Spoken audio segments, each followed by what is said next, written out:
Hey, partners in crime, it's great to have you with us today. I am so excited to say that Peter Riva is with us today. Welcome, Peter. Yeah, thank you, Gina. That's very kind of you to invite me. It's great to have you. I'm so excited. Let me give everybody a little background about you and what you've written. You've traveled extensively throughout Africa, Asia, and Europe, and you've spent many months over the course of 30 years traveling with legendary guides for East African adventurers. You created the Wild Things television series in 1995, and you've worked for more than 40 years as a literary agent. You've written science fiction, African adventure books, including the Mbuno and Pero thrillers, which is what we're here to talk about today. And you're currently living in New Mexico. That's exciting. Southwest New Mexico, particularly, is Apache territory. And I grew up as a kid in New York in the 50s, in the heyday of the great Westerns and the Western mentality for kids. And so when I had Yeah. a chance, I came here on holiday in the year 2000, fell in love with it. And actually, where I live, overlooking Bear Creek, used to be Geronimo's stronghold. So it's kind of fun Really? for me to relive my youth in a different way. That's exciting. You hear a lot about the history of the area then, don't you? Well, it's always nice to know where you live. You Yeah. know, I think that there were so many changes in my lifetime between what we knew back in the 50s and what we know now. I mean, to give you an example, this kind of strange. When I was a kid, dinosaurs were green, slimy, lumbering creatures. Now we know that there was more oxygen back in their time, and the Tyrannosaurus Rex could run at 30 miles an hour all day long. And they found archaeologists have found the skeletons of dinosaurs in China recently that had 3 foot feathers out of the top of their heads. So it's not what we think, and that's a great thing about learning. I tell kids when I go to talk to kids at schools and stuff, I say, listen, you're here in school to learn how to learn. The rest of your life, you're going to learn. Everything you've learned in school today will change before you're my age. And that's the joy of being a human being, is that we continue to learn all the way through our lives. And it's the job, and frankly, it's a lot of my books too. The things that I've seen myself and learned myself, I like to put in my books. And occasionally readers will write to me and say, well, what in the path you wrote about this thing called the Calhoun rat studies, that doesn't exist. And so I point them in the right direction, and it does exist. And everything there was that I wrote was exactly from the studies. And they're blown away that nobody, how come that isn't front page news? And I said, well, at the time they wanted to cover it up, and now it's just part of history. And sometimes that's what happens in life. Mbuno was a wonderful man I met in the very early 80s and spent time with, and I went on walking safaris with him across the Maasai Plains over to the Ngong Hills. At the time, there was no barbed wire or anything there, so you could walk with the animals. And I learned a lot from him, listening to his stories and his father's stories and his ancestors and where they came from and why they moved as a tribe and what his position on the elephant was, which, by the way, was very similar to Teddy Roosevelt's. Yeah. Most people don't know that at the end of the slave trade, there were less elephants in Africa than there are today, because the slave trade and the ivory trade were linked together. Mhm. And Teddy Roosevelt and a group of hunters from Britain got together, and they went and they shot the old sterile male and female in order to breed up the herds. Very much like a cattleman would do with it. You don't keep the old bull because he's sterile and he's preventing the young bulls from doing their job. So they applied animal husbandry to the elephant population and brought them back from extinction. Unfortunately, now there's a different reason for hunting elephant. It's all about funding terrorism. Mhm. And yes, it's a terrible thing that the elephants are being slaughtered. There's no question that tugs at the emotional heartstrings. But a lot of people, most people don't understand that the real reason for elephant poaching is all about funding terrorism. It's the same as the blood diamonds, no different. Yeah. That's a scary thing. Now, Yeah, you mentioned Mbuno. He is the main character of your fiction stories, but he's yeah. also a real person. He's passed away. He was the chief safari guide for people like Hemingway and Bob Holden and people like that. Um, back in the 50s and 60s. And Peter Beard, who was a client of mine, I met him through Peter at Hog Ranch, and Mbuno and I became good friends. I, I can't say I was a great friend to him, but he was a great friend for me. And I learned a lot from him and I listened to him. He Mhm. was a man that was not burdened by self-doubt. Either it was right or it was wrong. When you live in such close proximity to nature, where your life is always on a fine-tuned balance, if you make a silly decision, you learn quickly between the right thing to do and the wrong thing to do. And so some people might have thought him expedient in his decisions. No, he wasn't going to waste any time debating whether he could or shouldn't or would. If that was the only way to survive, that's what he did. And that primitive approach, coupled with his good morals, made him a wonderful character for my books. And I think that people who have read my books really come to love Mbuno, as indeed I did. They kind of laugh at me pretending I'm Pero Baltazar, the television producer, which, I wish I was half as competent as I make Pero out to be. But the only similarity was I did produce a lot of stuff in the bush. And so it taught me the role of a producer in the bush, which is different from a motion picture stage or something like that. You Yeah. have to really anticipate, and you rely on somebody like Mbuno to tell you the right direction and the wrong direction, to keep you out of danger and keep the crew out of danger. So, what was it about this relationship that you wanted to share in your book series? I think it's exactly that. Pero has contacts. Pero is a man whose wife was killed in the Lockerbie disaster, and he sort of gets talked into doing something against terrorism by being a courier or runner for the State Department and the CIA, which is a very minor role. But if you're at an airport and they say, well, see if so and so is getting on that airplane, you report back, yeah, I saw him getting on the plane. There's a lot of spotters and things like that that exist in State Department and CIA. A lot of us who've been traveling a lot overseas, we come across these fellows often, and that's okay. That's their job, to not spy as much as just be reporters. And that's what Pero was doing as a sideline. And when they go, the first time Mbuno and Pero got into trouble was they were up north in Kenya in Murder on Safari. They were up north filming a, um, a hang glider flying with vultures off of a cliff face, and they're spotted by Al Shabaab terrorists who think Mhm. that they're a threat. And thereafter, Pero's got to call in help from the CIA. Meantime, Mbuno's got it all figured out, and he's telling him where to go and where not to go and how to Yeah. handle. But Pero's competent. He's reluctant always to be involved. He doesn't have an ego driving him. In fact, it's the opposite. He wishes he didn't have to be involved, but there's no recourse except for him to be involved, and he takes that responsibility seriously. Mbuno, of course, is always ready to do the right thing and to steer Pero in the right direction, because Mbuno goes through life evaluating all animals all the time. So if he sees somebody who reminds him of a jackal, he refers to him as a jackal. If he finds Yes. somebody who reminds him as a python, he call him a python. So Mbuno is very good at assessing the human characteristics, which allows Pero and Mbuno to thwart a major terrorism group in the first book, a stealing of nuclear material in the second book, in the third book, which is, sort of an odd thing that Mbuno's adopted son, nephew, gets kidnapped, and they go to rescue him. And that leads them into finding out that this was a group of Boko Haram people who were kidnapping young women from schools in Nigeria, and they were now in Tanzania.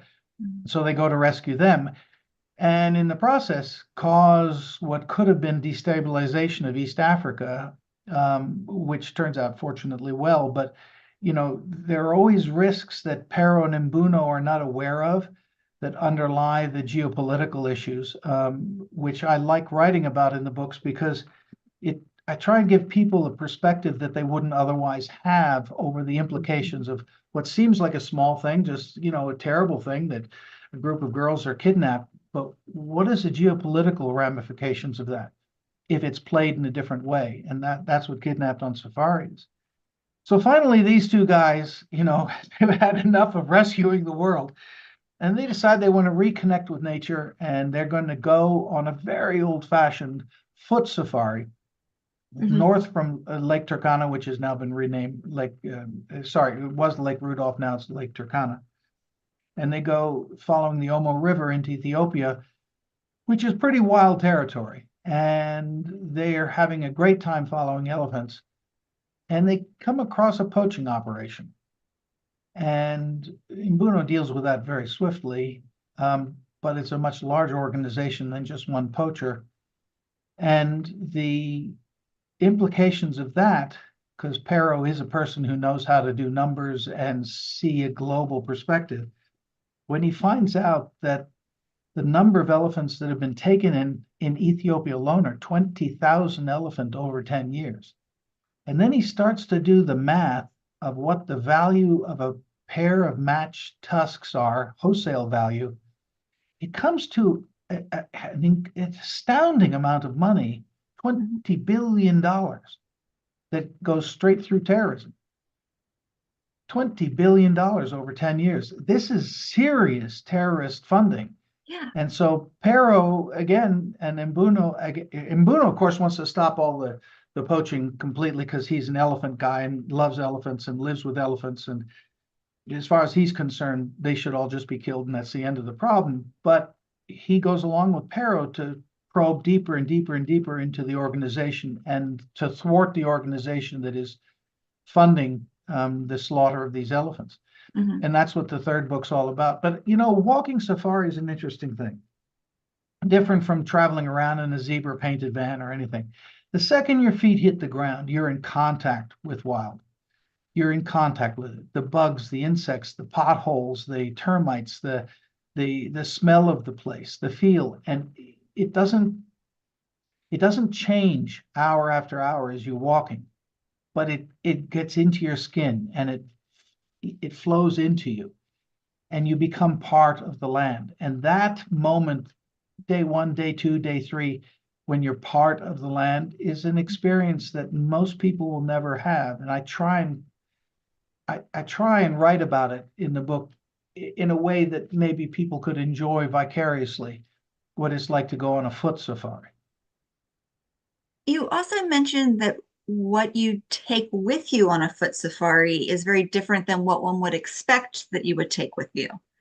Yeah, well, Pero, being a television guy, right away thinks, well, this Nancy, who he used in his previous expedition, she said she'd like to go along and find something nice to see in the world. So she's going to do all the filming, which nowadays with digital cameras, are just a bunch of chips and a handheld camera, balanced camera, and Mbuno and Pero on their own. And they just put meals ready to eat, which are military things, in their backpack, and a water purifier, and that's it. You can travel light. The farthest I've ever gone with just a water purifier actually was a day and a half. I mean, it's not really hard.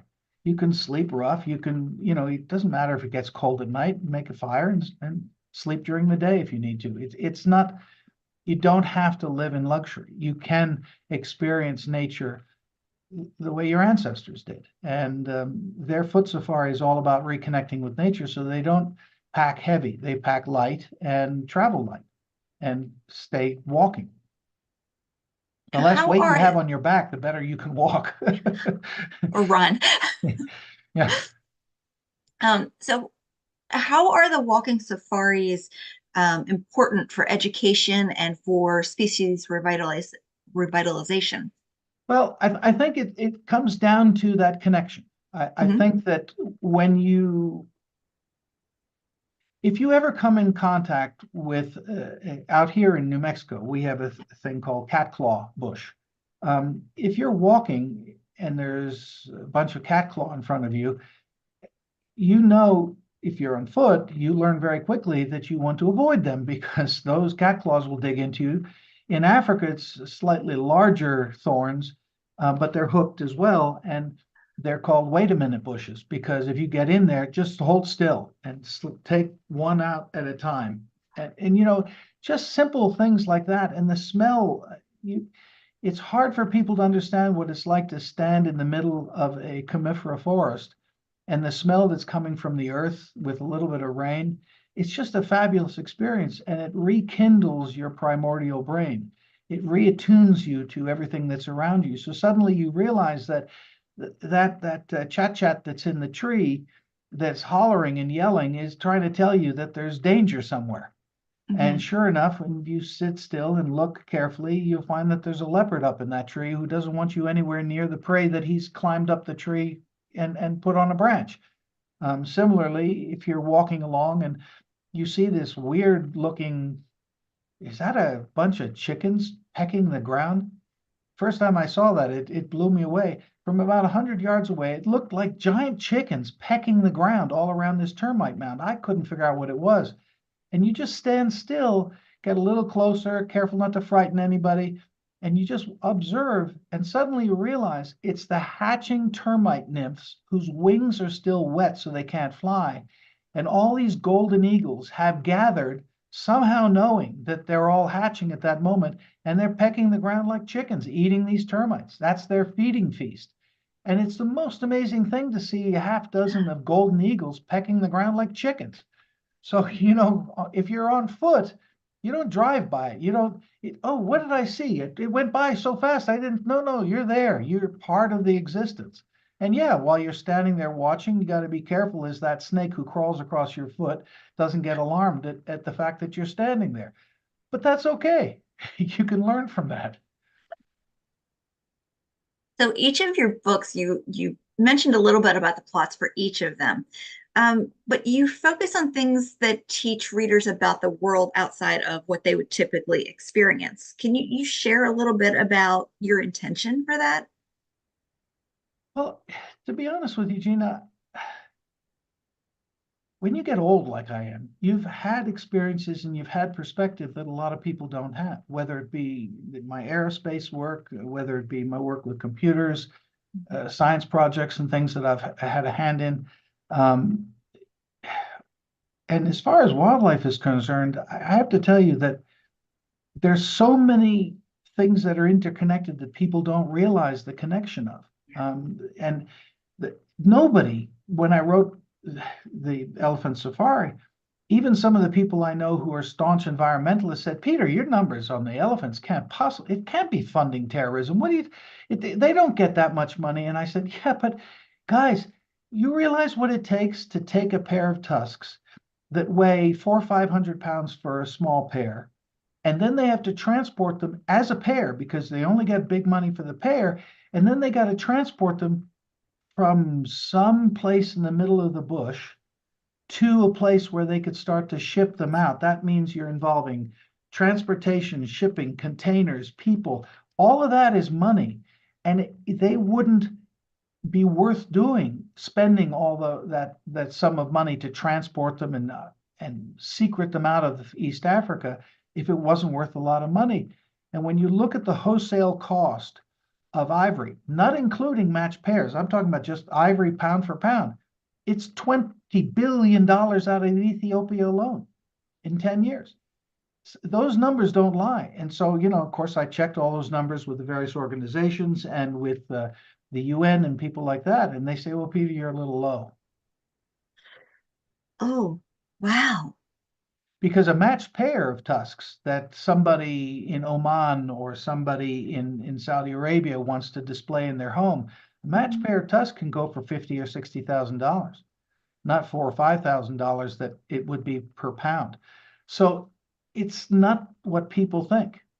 And it's the same thing with blood diamonds. The whole thing with blood Yeah. diamonds and Naomi Campbell with her whole scandal there was that she was helping move or promote these diamonds that came from a place they shouldn't have, and blood diamonds, all the rest. And people sort of said, well, it's a couple of diamonds. What do you care? No, no, no. We were talking about billions of dollars funding terrorist groups. And it's the same thing with a lot of the trafficking of illicit substances. It's not what people think. You got to follow the trail. You know, it's like that old thing from Watergate, follow the money. And you know, it makes sense that the triad gangs from Japan and from China get Mhm. involved in some of this and have a hand in it because that's the end market. But that's not who gets the wholesale price. The wholesale price all goes to terrorism. And the guys at Interpol in Lyon, they'll get, if you ever are interested, they have a whole section, a team there that is following the money for the trade in ivory for that same reason. The Oh, criminal God. element is terrible. You've learned a lot of shocking and amazing things in doing your research and being a part of these. So, what are some other things that were to you shocking or an experience that you just can't get out of your head? Um, in Murder on Safari, I wrote about some of the UN trials that were taking place on the border between Tanzania and Kenya. Okay, yeah. And the corruption and the violence within the legal system there really disturbed me. And the fact that people who were witnesses weren't sufficiently protected, getting out of a private airplane, not private, a small airplane. One of the witnesses, 10, 15 yards from me, was butchered with a machete. It's not as kind a world as we would like it to be. And there are things that are overlooked, crimes that, not that they go unpunished, but they go unheralded, Yeah. and unrevealed. So sometimes I'll put those things in my book to sort of give people a different perspective of the pressures and dangers that one faces. I was in Kenya a week after the Pope had given a lecture to 150 to 170,000 people. Some of the poorest people of a suburb of Nairobi called Ongata Rongai. And the Pope said, have more children in the name of God to these people who were desperately impoverished. And a week later, on the same wooden platform, um, the USIA sent Jimmy Swaggart. And Jimmy Swaggart stood on the same platform. He says, no, no, no, no, have more children in the name of my God, not his God. And the immorality of all that struck me as totally incredible. It's part of the problem of the world is that the news that needs to be reported isn't being reported in its entirety or the connections. That people say to me, Peter, you know, what news do you follow? And I say, well, I listen to Radio Suisse Romande, I listen to TF1, I listen to Deutsche Welle, I listen to the BBC, I listen to the Voice of Africa, I listen to the Voice of America. Well, Peter, you're not talking about CBS, NBC, and CBS. I said, look, I can only tell you what Ted Turner once told me. The thing he was most ashamed of in his life is when he allowed the banks to force him to put commercials on CNN. The moment the commercials were on, it became an entertainment news entity and no longer followed the news. So I follow the news as best I can. Thank God for the internet. Uh, but most people are unaware of any way to get news that is except that which is backed by the major entities. Mhm. I'll tell you a little story if you have a moment. Yeah. I get a magazine called Aviation Week and Space Technology. I have for 30 Mhm. some odd years. And in November 2003, there was an article published about the United States had been approached by a guy in Baghdad who came to them and said, listen, can I stop watering my lawn? And they said, what do you mean? There's no water. He said, well, no, I have a pipe and I water my lawn the way I was told to, but my neighbors have no water. I'd like to give them the water. So they went and looked at his house, and there he had a green lawn. And they said, why do you have a green lawn? He said, well, they planted that big thing there, and then they planted seed, and I have to keep watering it. So they got an excavator, and there's photographs in Aviation Week and Space Technology of an excavator digging the lawn, and they lifted a MiG jet wrapped in plastic out of the lawn. Synthetic aperture radar had scanned all of Iraq looking for Saddam Hussein's planes, and they couldn't find them. They were gone. They thought he had shipped them to Iran or something. They couldn't find them. So now they adjusted the synthetic aperture radar to look at green lawns, and sure enough, they found 153 wrapped MiGs buried in lawns. And the house was next to a major road, so the excavator lifted it up, moved it over, put it on the thing, they refueled it, and it took off. So I sent that article to Diane Sawyer, who's a friend of mine. She was on Good Morning America. And I said to Diane, this is an incredible story. And she said, I agree. It took her 3 months to put it on as breaking news in February. It never made the West Coast feed. So I asked her, why the hell didn't it make the West Coast feed? Who pulled it? She said, Peter, let me explain to you how it works. A company like Coca-Cola finds an aquifer in Idaho. They don't contact any of the local people. They contact the White House and say, we'd like to build a Dasani water plant there for 350 jobs. The White House puts a full court press on with the senators and the governor and so on. They make an announcement, 350 jobs to this small town in Podunk, Iowa, or Idaho, or wherever. And they build a Dasani water plant. They drain the water 5 years later, shut the plant, and move it. When 8 soldiers die in a helicopter crash in Afghanistan. This is Diane Sawyer telling me this. When 8 soldiers die in a helicopter crash in Afghanistan, the US doesn't want to suppress the news. They don't censor the news. But the White House calls Coca-Cola. And Coca-Cola calls the marketing department at ABC, NBC, CBS, CNN, saying, you know, if you lead with the 8 soldiers dying, that depresses the audience. They buy less Coke. We'd prefer it if it didn't lead the news. And that's what happens in America. The marketing departments, none of the news departments in any of the major networks, including Fox, by the way, especially Fox, none of them are part of an independent news organization within the company. They all are a subdivision of the marketing department. Marketing and entertainment. ABC News is actually part of the entertainment division and are controlled by the funds that they get. And therefore, their editorial, they don't censor the news, but those 8 soldiers who died now is after the first commercial break. So Americans have no perspective on the news, and they don't have a perspective of why did those 8 soldiers die? It's too quick. It's covered in 2 seconds. Sadly, 8 soldiers died. There'll be a funeral. That's it. That's all you're given. Now, why were they up there? Why did they die? What's going? No. I grew up with our soldiers serving our country in Vietnam, led the news every single night. Yeah. For a reason. The people had a right to know. Now they can say, well, the people get to know, but they're given no perspective. They're given no reason. One of the things I like to do in my books is to give you that perspective, to give you that reason for understanding why tusks are not just the cuddliness and the wonderfulness of elephants, which God knows they are, but there's an ulterior motive for killing them, an ulterior reason that you should be very frightened that elephants are being slaughtered, not just the loss of the elephant and the wildness of Africa, but the fact that that funding goes to upset the balance geopolitically far afield, much farther afield than anybody thinks.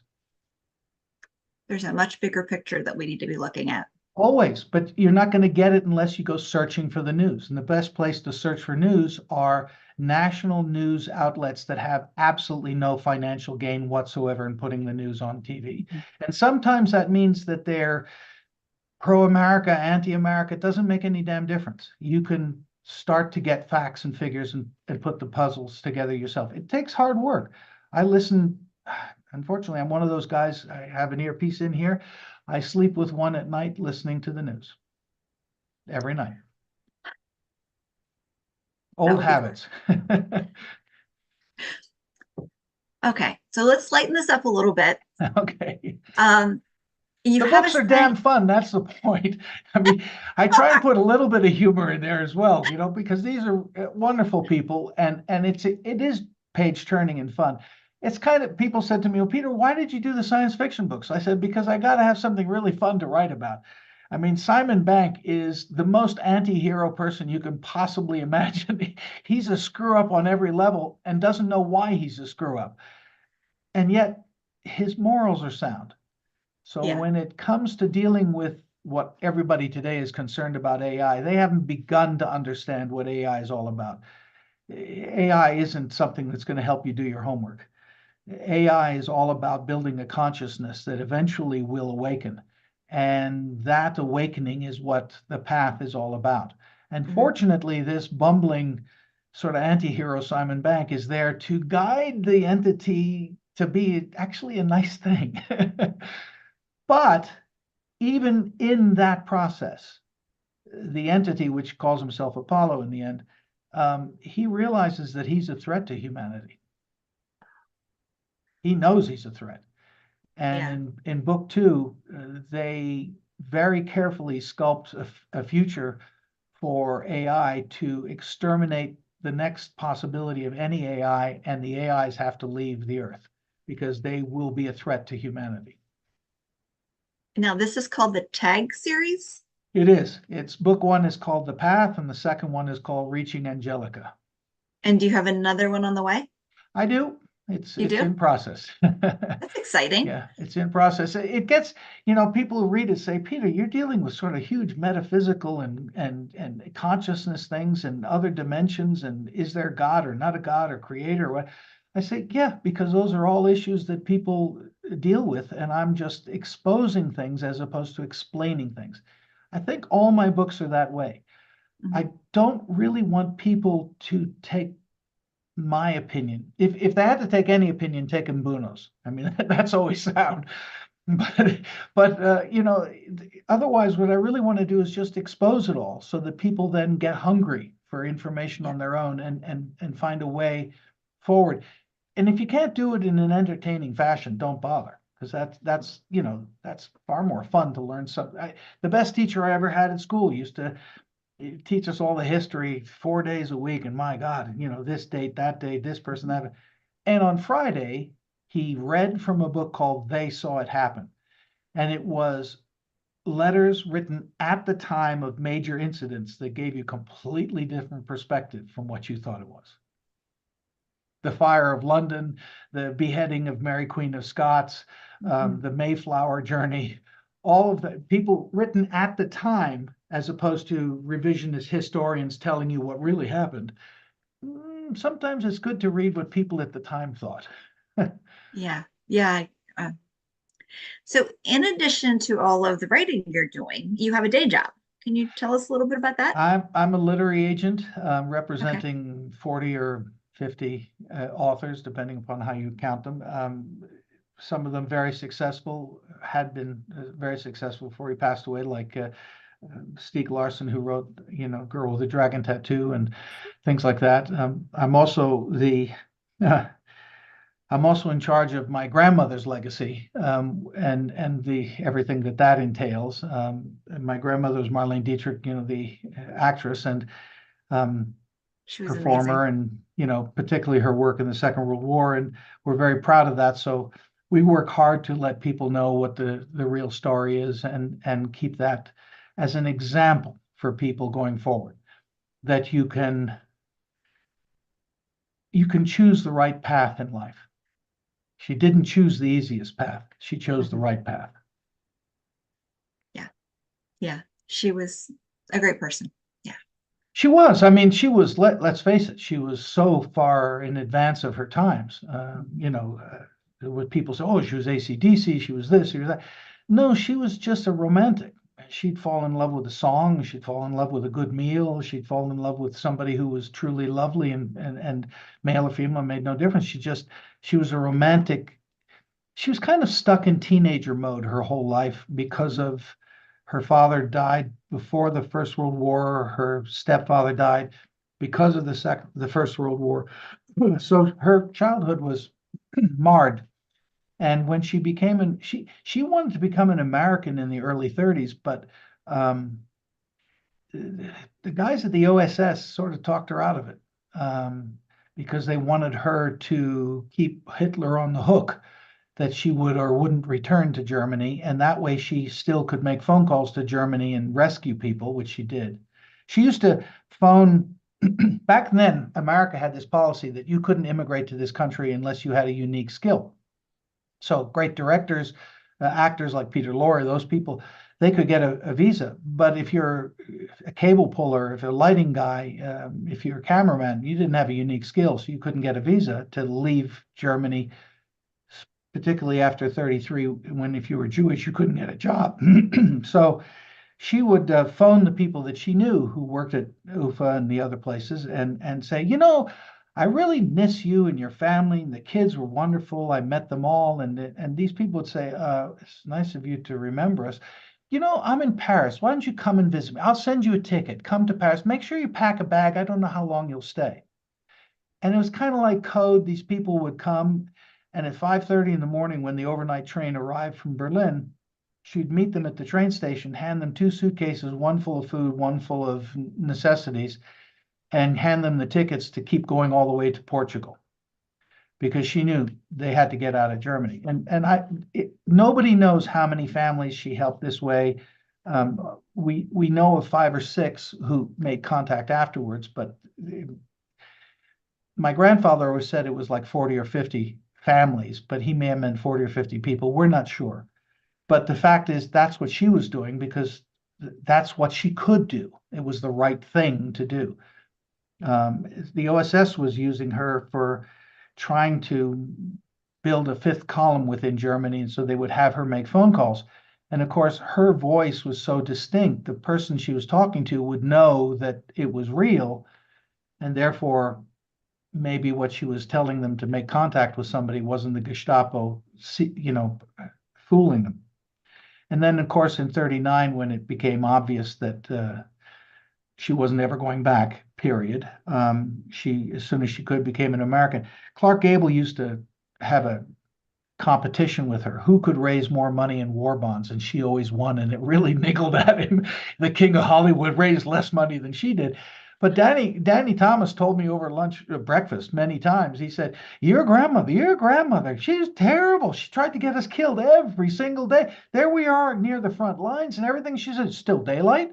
Get in the truck. We'll go and find some soldiers to perform to. And Danny said, sometimes we do the whole routine for 6 guys in a foxhole while the howitzers were flying overhead. She always tried to get us killed, but that's who she was. If you're going to do it, you do it right.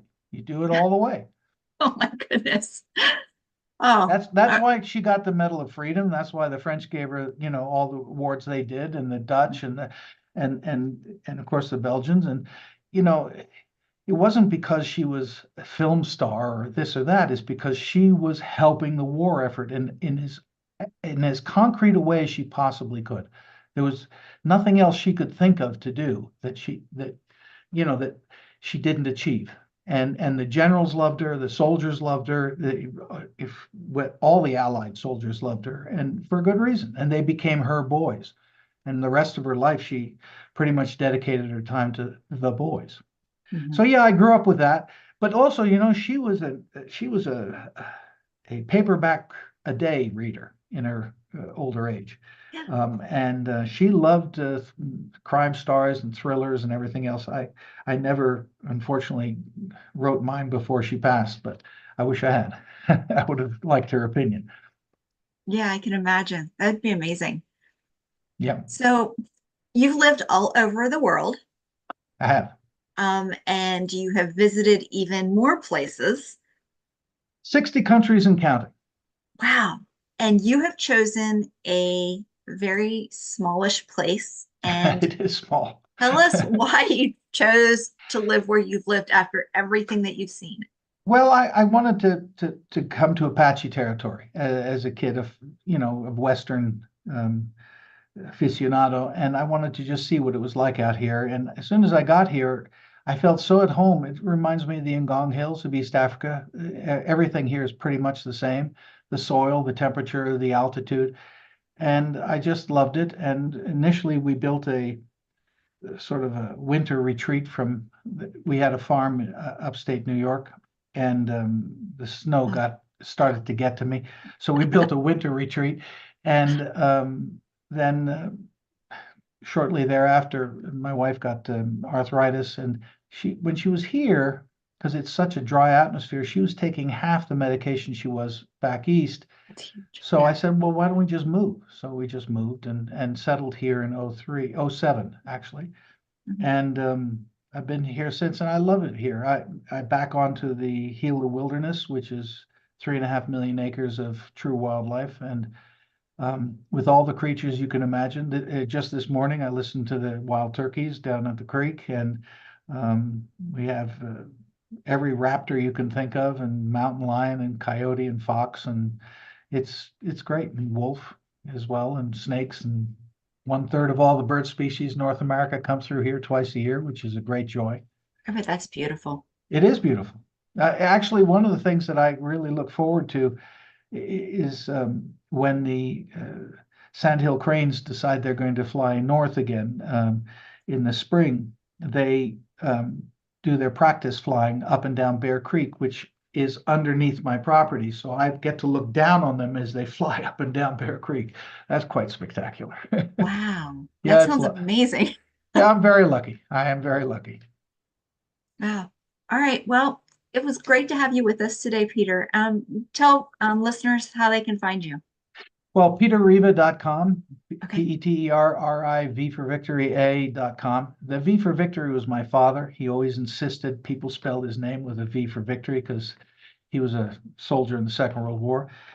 I think that people can find my books on all the usual platforms, Barnes and Okay. Noble and Amazon and all the rest. And I'm very proud that a lot of people seem to be buying ebooks. I like ebooks myself. I like audiobooks too. I enjoy any kind of book, to be honest. Sometimes it's nice to hold the thing in your hand, and sometimes it's nice to be able to walk around with 40 books in your back pocket. Yeah, I completely agree. Yeah. All right. Well, thank you Thank you, so much. Gina. And we'll see you again soon. I hope so. Um, Anytime. thanks for joining us, Partners in Crime. We will talk again very soon. I love what you do. Thank you, Gina.